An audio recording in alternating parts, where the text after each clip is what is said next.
नमस्कार दोस्तों। आज की कहानी से आपको बहुत कुछ सीखने को मिलेगा, इसलिए कहानी में अंत तक बने रहें। अपनी बहू और बेटे के रोज रोज के झगड़े से परेशान होकर प्रकाश जी अपने रूम में जाकर अपना थैला निकालने लगे। उसमें अपने कुछ जोड़ी कपड़े रखे और उदास मन से अपनी पत्नी की तस्वीर उठाई और बोले, कितने लाड़ प्यार से बड़ा किया था हमने अपने एक लौते बेटे को। इतना कहते ही उनकी आंखों से आंसू छलक आए, लेकिन फिर सोचने लगे कि नहीं, ये समय कमजोर पड़ने का नहीं है। उन्होंने अपनी आंखों के आंसू पोंछकर अपनी पत्नी की तस्वीर को थैले में रखा और अपने एक मित्र को फोन किया जो वृद्ध आश्रम में रहते थे। घुटी हुई आवाज में उन्होंने कहा कि अब वो भी वृद्ध आश्रम में ही रहना चाहते हैं। इतनी बात सुनकर उनके मित्र सतीश जी स्तब्ध रह गए। उनके पास कुछ पूछने के लिए कोई शब्द ही नहीं थे। प्रकाश जी ने सिर्फ इतना ही कहा कि मैं रोज रोज के कलेश से परेशान हो गया हूँ और 1 घंटे में तेरे पास पहुँच रहा हूँ। जिस समय वो अपना घर छोड़कर थैला लेकर बाहर निकल रहे थे तो उन्होंने देखा कि उनका बेटा और बहू अपने कमरे में बैठकर चाय और नाश्ते का आनंद ले रहे थे। उन दोनों ने देखा, फिर भी दोनों में से किसी ने भी पूछा नहीं कि आप ये सामान लेकर कहाँ जा रहे हैं, और ना ही किसी ने उन्हें रोकने की कोशिश की। रोज रोज के कलेश और अपमान भरी जिंदगी से परेशान होकर प्रकाश जी वृद्ध आश्रम पहुंच गए। थोड़े ही समय में वृद्ध आश्रम में उनके बहुत सारे मित्र बन गए, क्योंकि उनका स्वभाव बहुत ही मिलनसार था। वो सबके साथ हंसते बोलते, बातें करते और सुबह शाम कसरत भी करते थे। धीरे धीरे प्रकाश जी को घर के बदले वृद्ध आश्रम में ही ज्यादा अच्छा लगने लगा। उन्हें यहाँ शांति का अनुभव होता था। सारे लोग वृद्ध आश्रम में साथ बैठकर खाना खाते थे, जबकि घर में तो रोज के झगड़े और कलेश से प्रकाश जी का दिल छलनी हो गया था। हमेशा अपनी पत्नी की तस्वीर से बातें करते और कहते कि तुम तो मुझे अकेला छोड़कर मुझसे पहले चली गई, लेकिन उस बेटे ने भी मेरा साथ नहीं दिया जिसके लिए मैंने कभी अपना पसीना पानी की तरह बहाया था। एक दिन प्रकाश जी वृद्ध आश्रम के बड़े से आंगन में चक्कर लगा रहे थे। तब वृद्ध आश्रम के बाहर एक कार आकर रुकी। वृद्ध आश्रम के सारे लोग उस कार की तरफ देखने लगे और सोचने लगे कि आज फिर कोई अभागा वृद्ध इस वृद्ध आश्रम में आया है, जिसे पता नहीं कितने जतन से अपने बच्चों को बड़ा किया होगा, पढ़ा लिखा कर उन्हें काबिल बनाया होगा। आज फिर ऐसा कोई आंखों में आंसू लिए इस आंगन में प्रवेश करेगा। कार में से एक नौजवान उतरा और फिर एक वृद्ध महिला, जो शायद उसकी माँ थी। वो उनका हाथ पकड़कर बाहर निकालने लगा। उनकी उम्र लगभग 65 साल के आसपास होगी। सर पर साड़ी का पल्लू ओढ़े होने की वजह से उनका चेहरा ठीक से नजर नहीं आ रहा था। थोड़ी देर में कार में से लगभग 30 से 35 वर्ष की एक दूसरी महिला उतरी। उसके हाथ में थैला था। वो थैला उसने उस वृद्ध महिला के हाथ में दिया और उसके साथ कुछ बातें करने लगी। वो वृद्ध महिला चुपचाप बातें सुन रही थी। फिर वो नौजवान और युवती दोनों कार में वापस बैठ गए और वहां से चले गए, और वो वृद्ध महिला वृद्धाश्रम के बाहर थोड़ी देर के लिए यूं ही खड़ी रही और फिर भारी मन से अपने आंसू पोंछते वृद्धाश्रम के अंदर दाखिल हुई। उस वक्त प्रकाश जी चश्मा न पहनने की वजह से दूर से किसी को पहचान नहीं सके, परंतु प्रकाश जी की तरफ उस वृद्ध महिला की नजर पड़ते ही अपने माथे पर पल्लू लेकर वो अपना चेहरा छुपाने लगी और फिर कुछ बोले बिना वो महिला विभाग की तरफ चली गई। तब प्रकाश जी के बाजू में खड़े एक वृद्ध ने कहा, आज फिर एक माँ की ममता हार गई। फिर से एक माँ के सपने को चकनाचूर कर दिया गया। प्रकाश जी बार बार उस वृद्ध महिला के चेहरे की तरफ देख रहे थे। उन्हें लग रहा था कि जैसे वो उस वृद्ध महिला को जानते हों, परंतु वो पूरी तरह से समझ नहीं पा रहे थे कि आखिर वो महिला है कौन। कई बार प्रकाश जी देखते थे कि वह वृद्धा अपनी साड़ी के पल्लू से अपना आधे से ज्यादा चेहरा छुपा के रखती थी, परंतु एक दिन जब वृद्धा बगीचे में काम में लगी हुई थी, तब प्रकाश जी उस समय आंगन में चक्कर लगा रहे थे। बगीचे में काम करते करते उन वृद्धा के माथे पर से पल्लू उतर गया और उनका चेहरा देखते ही प्रकाश जी के पैरों के नीचे से जैसे जमीन सरक गई। पता नहीं कितने सारे सवालों ने उनके दिमाग को घेर लिया। वो मन में सोचने लगे कि अरे ये तो निर्मला जी हैं, वो यहाँ कैसे हो सकती हैं? अभी वो निर्मला जी के पास जाकर उनसे कुछ पूछते, उसके पहले ही उनका एक मित्र उनके पास आया और बोला, खाना खाने का समय हो गया है और तुम कहाँ घूम रहे हो और इतना गुमसुम क्यों हो? सारे लोग खाने की टेबल पर मौजूद थे लेकिन तुम नहीं थे, इसलिए मैं यहाँ तुम्हें बुलाने आ गया। क्या बात है, कोई परेशानी है?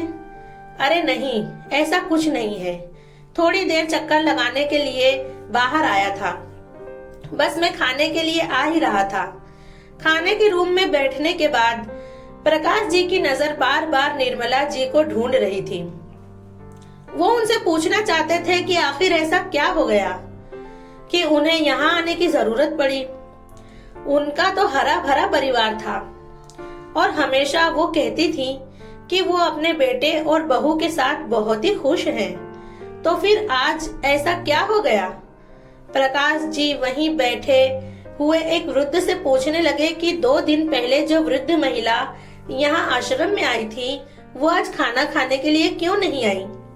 तो उन्होंने कहा कि वो माताजी आज बहुत दुखी हैं, इसलिए उन्होंने खाना खाने से भी मना कर दिया। और दुखी भी क्यों न हो, आखिर उनके बेटे और बहू ने जो उनके साथ किया है ऐसा तो कोई अपने दुश्मन के साथ भी नहीं करता। वो बार बार अपने घर को याद कर रही हैं। सुबह से अपने कमरे में बैठकर रो रही थी, इसलिए उनका ध्यान भटकाने के खातिर उन्हें बगीचे में काम सौंपा गया था। ये सब सुनकर प्रकाश जी का मन भी चिंतित हो गया।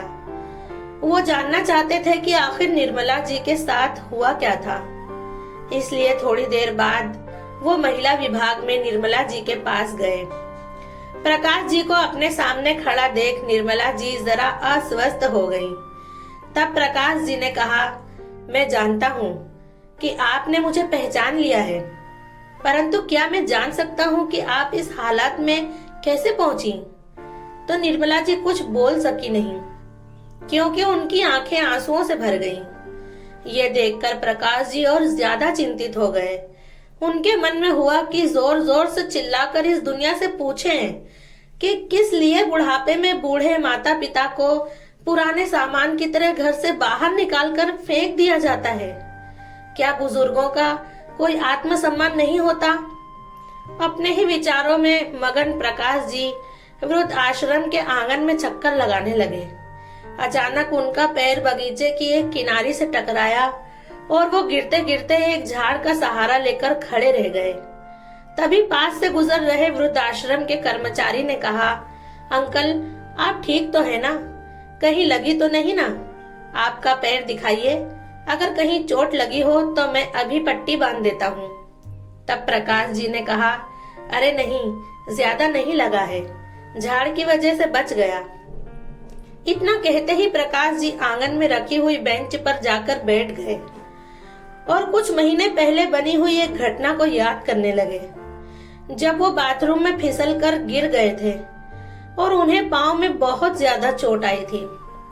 उनकी बहू ने उनकी चोट को देखा, फिर भी उन्हें अनदेखा करके अपने काम में ही लगी रही और उनका बेटा चिल्लाते हुए बोला कि क्या संभाल कर काम नहीं कर सकते आप? मुझे तो ये समझ में नहीं आता कि आप इतनी जल्दबाजी में क्यों रहते हो। कोई काम ठीक से करना आता नहीं, जब देखो तब कहीं ना कहीं चोट लगा के बैठ जाते हो और हमारा काम बढ़ाते रहते हो। अगर कोई काम होता नहीं तो मत करो, आराम से अपने कमरे में बैठे क्यों नहीं रहते? सारा दिन जहाँ देखो वहाँ चक्कर लगाते रहते हो। ये सुनकर प्रकाश जी ने मन में सोचा कि बेटे को यूं भी नहीं हुआ कि अपने पिता का हालचाल पूछ ले या तो चोट पर मलहम पट्टी कर दे। एक दिन जब प्रकाश जी का चश्मा टूट गया तो अपने बेटे से कहने लगे कि बेटा मेरा चश्मा टूट गया है तो बनवा देना ना, ठीक से दिखाई भी नहीं देता। इतनी बात सुनते ही उनकी बहू चिल्लाते हुए बोली, बस पलंग पर बैठे बैठे हमारे खर्चे बढ़ाते रहो, कोई काम काज तो करते नहीं। छोटे बच्चे जैसी हरकतें हो गई हैं आपकी।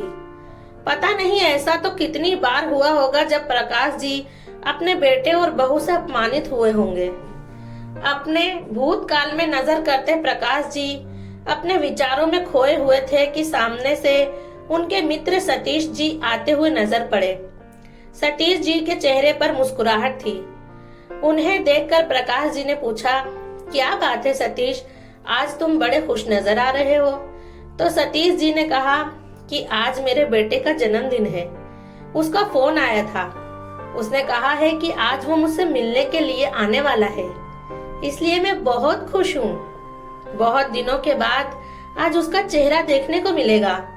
सतीश जी की बात सुनकर प्रकाश जी थोड़ा परेशान से हो गए और अपने मित्र से कहा कि जिस बेटे ने तेरी ये हालत कर दी, तुम्हें वृद्धाश्रम में छोड़कर चला गया, साल में एक ही बार थोड़े से समय के लिए तुमसे मिलने आता है, उस बेटे के लिए तुम इतने खुश हो रहे हो। तो सतीश जी बोले, मैं तो इतने में ही खुश हूँ, कम से कम मेरा बेटा मुझसे मिलने तो आता है, मेरे लिए यही बहुत बड़ी बात है। परंतु प्रकाश जी उनसे नाराज होकर उनकी बात सुने बिना ही अपने कमरे में जाकर बैठ गए। सोचने लगे कि ये सिर्फ मेरे साथ या निर्मला जी के साथ ही नहीं होता। वृद्धाश्रम में रहने वाले हर एक वृद्ध व्यक्ति की कोई ना कोई कहानी है और सबकी जिंदगी में वृद्धाश्रम में रहने के पीछे कोई ना कोई कारण जरूर है। कोई कारण बिना अपनी मर्जी से कोई वृद्धाश्रम में रहने के लिए नहीं आता। जब तक एक व्यक्ति अंदर से टूट नहीं जाता, तब तक वो यहाँ रहने आने के लिए मजबूर नहीं होता। लेकिन देखो, सारे ही वृद्ध अपनी वो कड़वी यादों को भूलकर अपनी जिंदगी यहाँ बिताने को मजबूर हैं। कुछ लोग समय के साथ अपने आप को बदल लेते हैं और खुश रहने की कोशिश करते हैं, जबकि कुछ लोग मेरे जैसे होते हैं जो हमेशा अपने बच्चों, अपने बेटे बहू और उनके बच्चों को याद करके आंखों से आंसू बहाते रहते हैं, बार बार अपने घर परिवार को याद करते रहते हैं। मन में अपने घर के लिए लगाव भी है, परंतु उसी मन में बेटे और बहू के दिए हुए घाव भी हैं। प्रकाश जी को कविता लिखने का बहुत ही शौक था, इसलिए अपना मन हल्का करने के लिए वो थोड़ी देर कविता लिखने के लिए बैठ जाते थे। एक दिन जब वो अपने विचारों को एक कागज पर कविता के रूप में लिख रहे थे, तो उस कागज पर अपनी परिस्थिति का वर्णन करते उनकी आंखों में आंसू आ गए। उसी समय वृद्धाश्रम के संचालक उनके पास आए और उन्हें आवाज दी, तो प्रकाश जी व्यवस्थित बैठ गए और कागज मोड़कर अपनी जेब में रख लिया और अपने आंसू छुपाते हुए बोले, हाँ कहिए। संचालक ने कहा, आपके बेटे और बहू आपसे मिलने के लिए आए हैं, साथ में आपका पोता भी है। ये बात सुनकर प्रकाश जी हैरान रह गए, साथ ही उनके चेहरे पर नफरत के भाव भी आ गए। सोचने लगे कि आज मेरे बेटे को मेरी याद कैसे आ गई। फिर वो खड़े होकर ऑफिस में गए। उन्हें देखते ही उनका 5 साल का पोता सोनू दादू दादू कहते हुए उनकी तरफ दौड़ते हुए आया और उनसे लिपट गया। उसका प्रेम देखकर प्रकाश जी की आंखों में से आंसू छलक पड़े। अभी तक वो मन मारकर वृद्धाश्रम में जैसे तैसे जिंदगी जी रहे थे, लेकिन सोनू को देखते ही उनका दिल कमजोर पड़ने लगा। परंतु फिर अचानक दिमाग में विचार आया कि ये समय मजबूती से अपने निर्णय पर अड़ग रहने का है। ऐसा सोचते हुए वो गुस्से में अपने बेटे की तरफ देखते हुए बोले, तुम यहाँ क्या करने आए हो? चले जाओ यहाँ से। मुझे किसी से भी मिलने की कोई इच्छा नहीं। मैं यहाँ बहुत ही खुश हूँ और अपनी जिंदगी बहुत ही आराम से बिता रहा हूँ। कम से कम यहाँ मेरे साथ हंसने बोलने वाला कोई तो है। फिर उनके बेटे ने कहा, अरे पप्पा, बात ऐसी है कि आज सोनू का जन्मदिन है, इसलिए शाम को हमने घर पर पार्टी रखी है। सोनू की ये इच्छा थी कि आप भी उसके जन्मदिन की पार्टी में शामिल हो। अगर आप आएंगे तो सोनू को बहुत अच्छा लगेगा।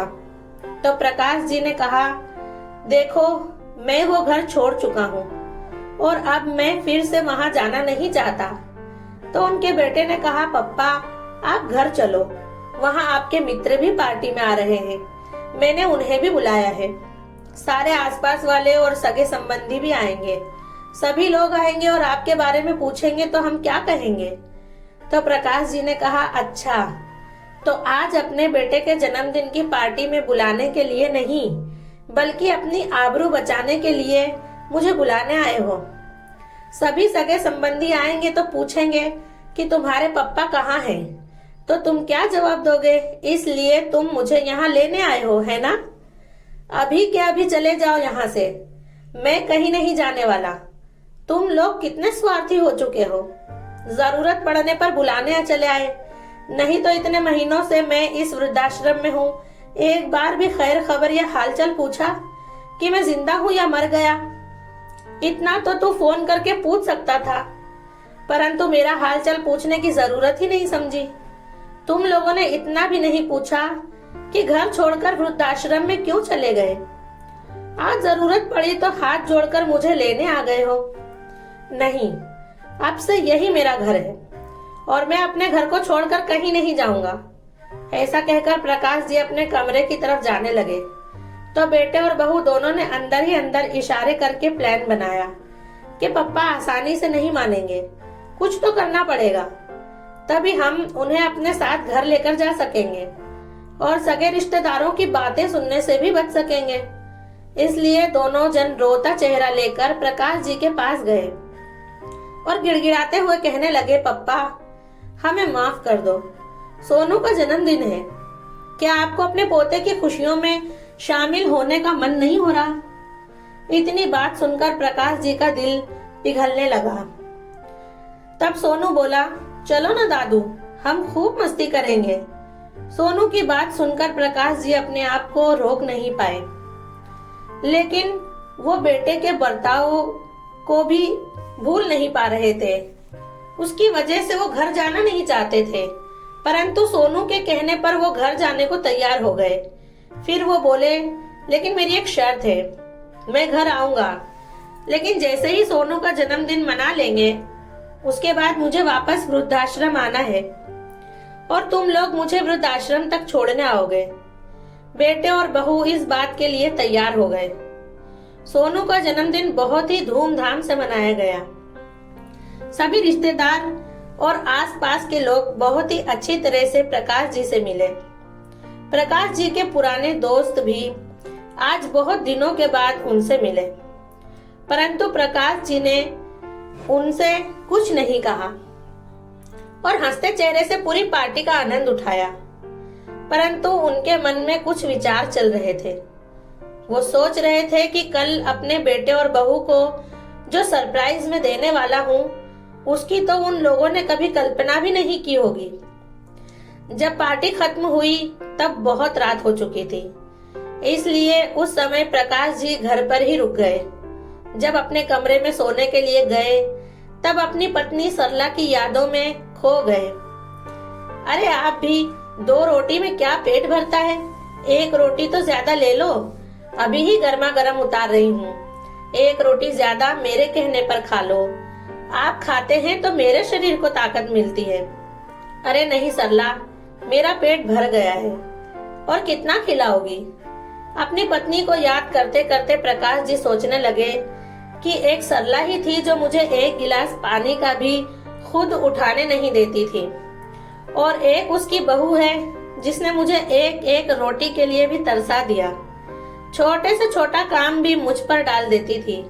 सब्जी लेकर आने से घर की साफ सफाई तक का सारा काम मुझसे करवाती थी। मुझे वो काम करने में भी कोई दिक्कत नहीं थी, परंतु सब करने के बाद भी घर में सम्मान न मिले तो ऐसी जिंदगी किस काम की? अपनी पत्नी की यादों में खोए हुए उन्हें पता नहीं चला कि उन्हें कब नींद आ गई। सुबह जब उठे तो देखा कि बेटा और बहू दोनों तैयार खड़े थे। जैसे ही वो बाहर आए तो उनकी बहू नीता बोली, चलो पप्पा तैयार हो जाओ, आपको वापस वृद्धाश्रम छोड़ आते हैं। ऐसा कहकर नीता के मन में विचार चल रहे थे कि कहीं पप्पा हमेशा के लिए यहीं रुकने का मन न बना लें। इसलिए जल्दी से जल्दी उन्हें वृद्धाश्रम में वापस छोड़ना उचित रहेगा। प्रकाश जी उन्हें देखकर हैरान थे और अपने बेटे और बहू की मंशा को अच्छी तरह से समझ रहे थे। इसलिए वो भी जल्दी से नहा धोकर तैयार हो गए। जैसे ही वृद्धाश्रम में जाने के लिए गाड़ी में बैठने गए तो उन्होंने देखा कि उनकी बहू नीता के चेहरे पर एक संतुष्टि भरी मुस्कान थी। ये देखकर प्रकाश जी मन ही मन में सोचने लगे कि चलो बेटा, आज तुम्हें जो सरप्राइज दूंगा ना, उसके बाद तुम वृद्धाश्रम का नाम लेना भी भूल जाओगे। फिर वो कार में बैठ गए। एक पल के लिए अपने घर को निहारते रहे। फिर सोचने लगे कि ठीक है, जहाँ मन को शांति मिले वहीं रहना चाहिए। यहाँ तो बेटे और बहू को मुझे निकालने की बहुत ही जल्दी है, तो यहाँ रहकर भी क्या करूँगा। अपना वृद्धाश्रम ही भला है, जहाँ मैं अपने हिसाब से खाता हूँ और अपने हिसाब से ही रहता हूँ और अपना मन पसंद काम करता हूँ। किसी की कोई कचकच नहीं होती। जैसे ही वृद्धाश्रम के सामने कार खड़ी हुई, बेटे और बहू कार से उतरकर बाहर खड़े रहे। प्रकाश जी भी कार में से निकले और अंदर जाने लगे। जाते जाते खड़े रह गए और पीछे मुड़कर अपने बेटे और बहू को आवाज दी। वो दोनों कार में बैठने वाले ही थे कि प्रकाश जी की आवाज सुनकर रुक गए। प्रकाश जी ने कहा कि तुम दोनों वापस जाओ, इससे पहले मुझे तुम्हें किसी से मिलवाना है। फिर उनके बेटे और बहू उनके पीछे पीछे चलने लगे। वृद्धाश्रम के आंगन में पहुंचकर प्रकाश जी ने वहीं काम करने वाले एक व्यक्ति से निर्मला जी को बुलाने को कहा। जैसे ही निर्मला जी बाहर आई तो प्रकाश जी का बेटा उन्हें देखकर दंग रह गया और बहू नीता तो जैसे काटो तो खून न निकले। उसकी हैरानी का ठिकाना न रहा। दौड़कर निर्मला जी के गले लग गई और रोने लगी और बोली, मम्मी तुम यहाँ क्या कर रही हो? तुम यहाँ कब आई? और तुमने मुझसे कहा भी नहीं। परंतु उसकी किसी भी बात का निर्मला जी ने कोई जवाब नहीं दिया। फिर नीता बोली, मुझे तो यही लगता था कि तुम भैया भाभी के साथ बहुत अच्छे से रह रही हो। कल ही मेरी भाभी के साथ बात हुई थी। उन्होंने भी कहा नहीं कि तुम वृद्धाश्रम में हो। मैं तुम्हारे बारे में कितने दिनों से भाभी से पूछ रही थी कि मम्मी से बात नहीं हुई। मम्मी कहाँ है? एक बार तो मेरी बात करा दो। तो भाभी ने कहा कि तुम तीर्थ यात्रा पर गई हो, इसलिए मेरी तुमसे बात नहीं हो सकती है।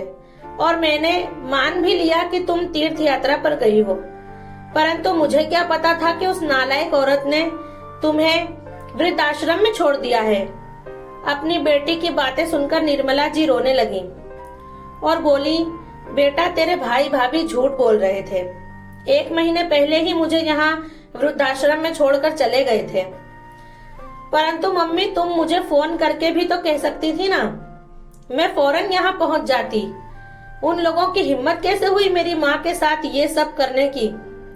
इतना कहकर वो फिर अपनी माँ के गले लग गई। मैं तुझे फोन करके किस तरह से जानकारी देती? जिस दिन मैं इस वृद्धाश्रम में आई, मैंने तेरे ससुर को यहाँ देखा। इसका मतलब तो यही हुआ ना कि तुझमें और तेरी भाभी में कोई फर्क है ही नहीं। फिर मैं तुझे फोन करके तेरे भाई भाभी की हरकतों के बारे में क्या बताऊं? इतना कहते ही निर्मला जी ने नीता को खुद से दूर कर दिया। तू मेरी बेटी कहलाने के लायक है ही नहीं, इसलिए मुझसे दूर ही रहना। मेरे बेटे और बहू ने मुझे घर से निकाला है, तो मेरी बेटी ने भी अपने ससुर को घर में से निकाल दिया है। तो कुल मिलाकर मेरी दोनों संतान नालायक ही निकली। अब तो मुझे तुम्हारी माँ कहलाने में भी शर्म आती है। एक ने अपनी माँ को घर से निकाला और एक ने अपने ससुर को घर में से निकाल दिया। अपनी माँ की बातें सुनकर नीता का सिर शर्म से झुक गया। मम्मी मुझे माफ कर दो, मैं बहुत ही लज्जित हूँ। मुझसे बहुत बड़ी भूल हो गई है। मैंने कभी भी सोचा नहीं था कि जो मैं अपने ससुर के साथ कर रही थी वही मेरे माँ बाप के साथ भी हो सकता है। तभी निर्मला जी बोली, बेटा वैसे तो तेरी भूल माफ करने के लायक नहीं, फिर भी अगर माफी मांगनी है तो मुझसे नहीं, अपने ससुर से माफी मांग। अपनी हरकतों पर लज्जित हुई नीता अपने ससुर की तरफ मुड़ी और उनके पैरों में गिर गई। मुझे माफ कर दो पप्पा। तब उनके बेटे ने भी माफी मांगते हुए कहा, अब आप दोनों घर चलिए और हमें आपकी सेवा करने का मौका दीजिए। फिर प्रकाश जी और निर्मला जी दोनों ने ही घर जाने से मना कर दिया और कहा कि अब हमें बेटे बहू या बेटी के पास नहीं रहना, हम वृद्धाश्रम में ही रहकर सुखी हैं। दोनों लोगों ने लाख मनाने की कोशिश की, लेकिन प्रकाश जी और निर्मला जी का एक ही जवाब था, एक बार दगाबाजी सहन कर चुके हैं। अब इस उम्र में हमारे शरीर में इतनी ताकत नहीं बची कि बार बार अपने बच्चों के द्वारा दिए जाने वाली दगाबाजी को बर्दाश्त कर सके।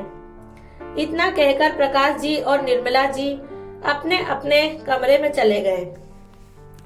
प्रकाश जी के बेटे बहू दुखी मन से अपने घर वापस आ गए। घर पहुंचकर उन्होंने देखा कि पप्पा के रूम में उनके पलंग पर एक कागज पड़ा हुआ था, जो शायद उनके जेब में से निकल गया था। जब उनके बेटे ने वो कागज खोलकर देखा तो उसमें कविता लिखी थी, क्या किसी ने देखा है, मौत से पहले भी मौत आती है। हाँ, मैंने देखा है आज, मौत से पहले भी मौत आती है। जब जिंदगी अपने आखिरी पड़ाव पर आ जाती है, शरीर भी काम नहीं करता, सिर्फ सांस आती जाती है। हाँ, मैंने देखा है, मौत से पहले भी मौत आती है। अपने पिता द्वारा लिखे हुए इन शब्दों को देखकर उनके बेटे के मन पर जैसे कितने ही तीर एक साथ चल रहे हों, ऐसा अनुभव उसे हुआ। और यहाँ नीता अभी तक अपनी मम्मी की हालत देखकर उस सदमे में से बाहर नहीं आ सकी, परंतु आज उन दोनों के पास पछतावा करने के सिवा और कोई दूसरा रास्ता नहीं था। दोस्तों, आपको हमारी आज की कहानी से क्या सीख मिली है, कमेंट में जरूर बताएं और ऐसी नई कहानी सुनने के लिए मेरे चैनल को सब्सक्राइब जरूर करें।